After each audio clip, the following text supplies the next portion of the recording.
Hello, I've been running, and the name Marsha Walker popped into my head. Who is Marsha Walker? Marsha Walker. I give it an order of priority. I'm a wife, I'm a mother, I am a slave to Jesus Christ, a devout Christian. I use the word slave. I know people don't like it, but that is what the Bible calls us to be. So that is really who I am. I'm a homeschooling mom too. Been homeschooling for about 12 years now. I'm a homemaker. If you follow me, I have that very controversial take that more women should opt to be home these days, like our grandmothers did. Yeah, that's about it. And I guess I am an activist. I do see a defender of our democracy is not the technical word. We are what is a something republic, whatever, democratically elected republic, whatever. But I'd like to say that I defend good governance in my spare time. I do see it as a labor of love, as a way of biblically laying your life down for your fellow men. It's definitely not a job full of thanks and appreciation, but it is driven by service to men being your brother's keeper. Hmm, lovely, Marsha. And you say that you have schooled your children. What have you Yes, learned from that? that our education system sucks. My journey started with she's going to be 16 this year. She did have some processing challenges. Her sensory processing was overloaded easily. Even though she could tell you the anatomy of a cockroach by 4 years old, words like cat would literally make her melt down. Our education system, certainly not 12 years ago, was not prepared to handle things like that. So I pulled her out. It would have been just before making the decision, what's the next step? Because she's turning 5, 5 is primary school. I said, let me try homeschooling before it's too late to make the decision. And we never turned back. In fact, we went very opposite now, like extreme. In the US would be called unschooling, because I never in the end taught her to read and do math and geography and history and whatever the typical subjects were. She's an avid reader. If only I could show you her library. It's ridiculous, but I never taught her to read. She is living proof that if you focus more on how to learn and the love of learning and really getting the buy in to why you should want to learn, then the learning actually happens on its own. They pick up a book because they're interested in learning something. She reads a lot of documentaries and stuff. She loves reading stories of some missionaries that unfortunately would have been martyred and whatnot. She thinks the Bible is like a big soap opera. She thinks she doesn't understand why people think the Bible is boring. She reads a lot of deep stuff. She's doing systematic theology right now. And I mean, just a avid reader from everything from teen drama to Korean, whatever. But it's not in your language. It doesn't have to be, mom. Okay. From somebody who's never been taught to read. She's actually going to Europe in August for a month. And so she's the myth about how do you socialize. Yeah, my daughter has way too many friends all over the world now. And she's planned the trip on her own, from earning the income to getting this is the budget, this is this, planning it, organizing it. This is what I need to save, and this is how I'm going to earn the income. She's off. So, you said you're an activist. What inspired you to become an activist? I was not inspired. I think I was accidental. It was definitely an accidental thing. I actually authored a children's book entitled If I Can, You Can Too. It was supposed to be a series. I interviewed people like Dwayne Bravo, Keith Walcott, Rayan Emmerich, Rhea Ramnarine, a lot of athletes. I interviewed some businessmen at the time, mailing, you name it, I'd interviewed them. And I'd gotten a really good illustrator, and we came up with this children's book. So we told the stories of Sean Walcott in a very child-friendly manner, because so often people want to be like Sean, but you don't really understand his challenges. We don't know that he had to sell crab just to afford to go to school the rest of the week. Sometimes he would have just enough money to get to Hazley Crawford because he was living in Toko. And so you tell the story of the determination, the hard work that he had to endure to reach where he is. So you're seeing him in this nice house now, but can you do what he did? And so I tell it. I felt biographies was not easy for kids to read. It's not easy for adults to read sometimes. And so my aim was to make it palatable for anyone and get some inspiration. I read that book in every school, from Guaracara to Gary to St. Andrews to Lavendale Primary School, so affluent schools that have no light and a big hole in the board. And that really opened up my eyes to how poor conditions were. Extreme one school would be in an affluent community to a school that 20 minutes driving away, and it's a bathroom where the bulb isn't working. The girls' bathroom faces into the courtyard, and they can't close it because if you close it, it's pitch black to use the bathroom. So you have to hope a friend is trustworthy enough so that you can go into the bathroom. But if this door opens, it's not in any way in a private space. It is in the middle of the courtyard. And it's, to me, a disaster for a light, a bulb. Then you walk up the steps and here's a wood. The classes are still separated by a board, a blackboard, and there's a big hole in the floor. And you just think, there's got to be $7 billion on education every year. And so I did some camps coming out of that. Again, just your heart breaking, your heart absolutely breaking, and saying, I've got to do something. I've got to be part of this change. And an 8-year-old girl came and said she was raped. And fighting that and trying to figure out and get, and I just realized, I said, it's not going to change with me being in an NGO. I say it, and I know NGOs probably hate me for saying it, but where do you think you need more NGOs, in Haiti or in Singapore? I want to make NGOs a thing of the past in Trinidad, where we don't need it.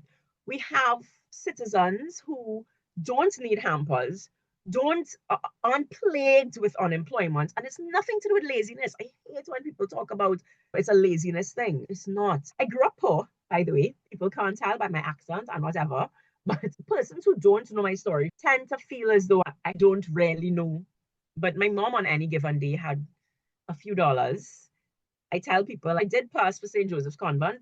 Praise Jesus for common entrance and being able to work your way out. And I stood in my convent uniform on the main road, and I knew that somebody with a car would pass and they would recognize my uniform and they would say, hey, she goes to my school too. And so we timed it. Many people don't know that if I missed that drop, we didn't have buses and stuff, but some of those real tangible ways where government has been helpful, we didn't have that. When school children get free drops to school and whatever. If you miss that, you miss a chance. Your mom may not have enough money to finish school for the week. My mom was she never once said anything like, go get a job. So after CXC, I was able to pursue A levels.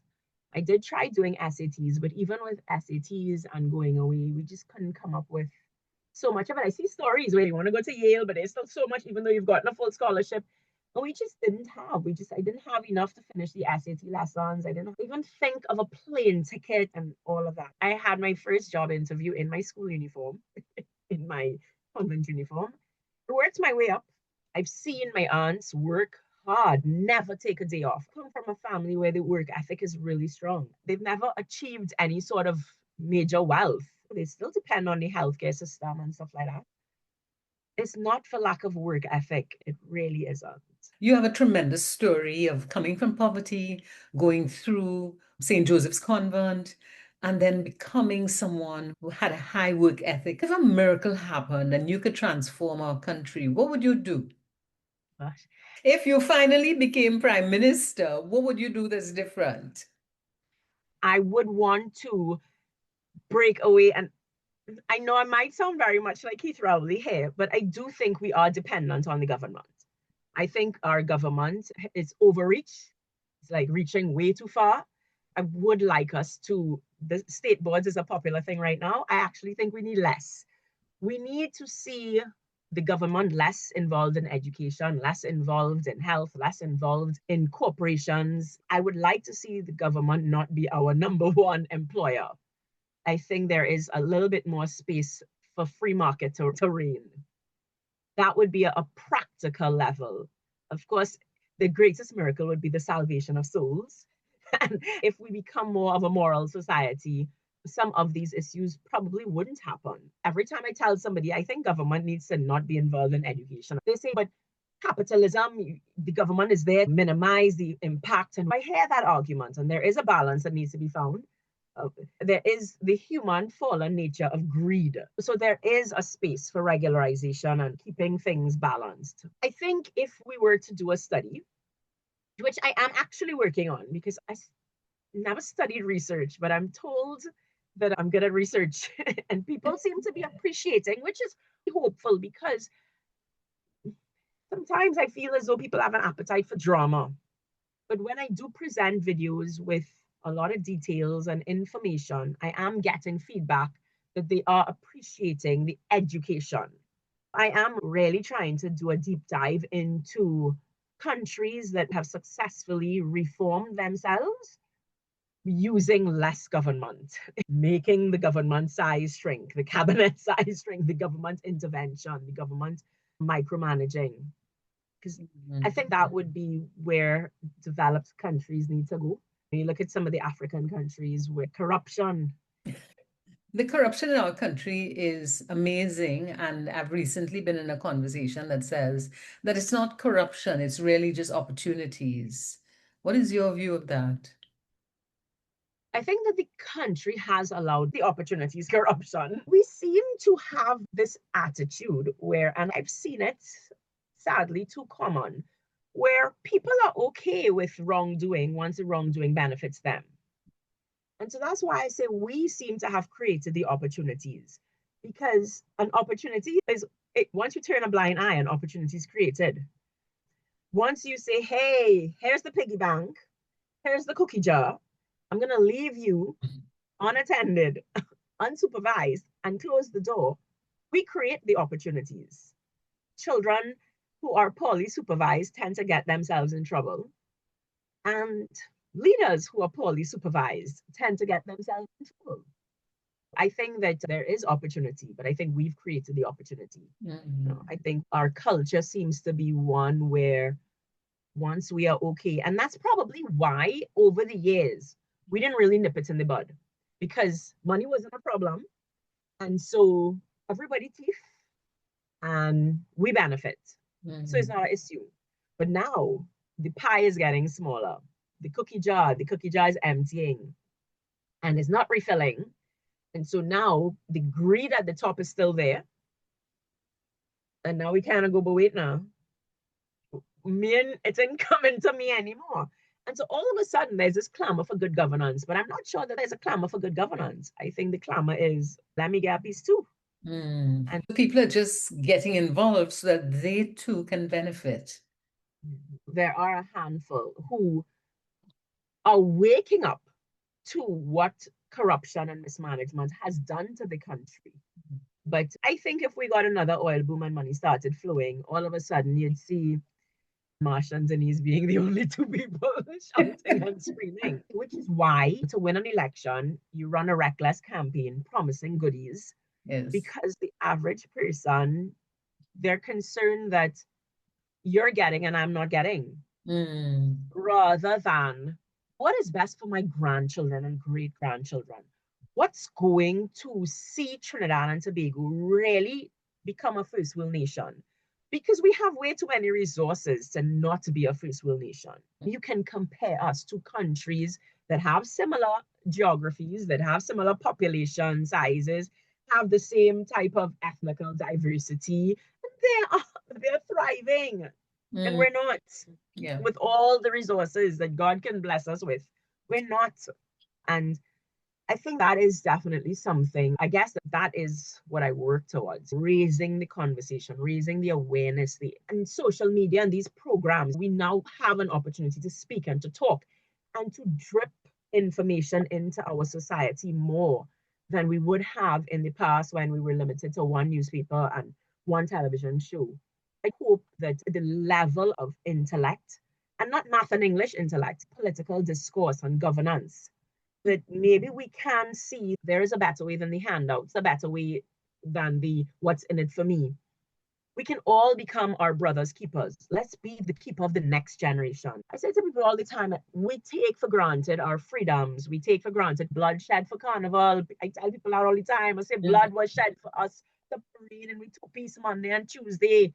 We take it for granted. We take it for granted. And my hair could be curly because I'm black and an Indian mix. We take it for granted. We are not in shackles. We take those things for granted. But somebody fought. Somebody laid their lives down for that. Somebody would have had to hear that and push through that kind of talk so that we can enjoy the freedoms. I feel that we owe it to the next generation to leave something for them and to leave something better because our ancestors left something better. And we must do our part to leave something better for the next generation. What would you like our listeners to take away from today's chat?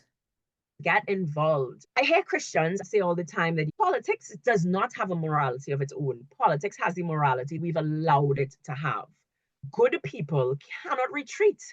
If we continue to retreat, we will leave the political sphere for those who believe the ends justify the means and this kind of nonsense.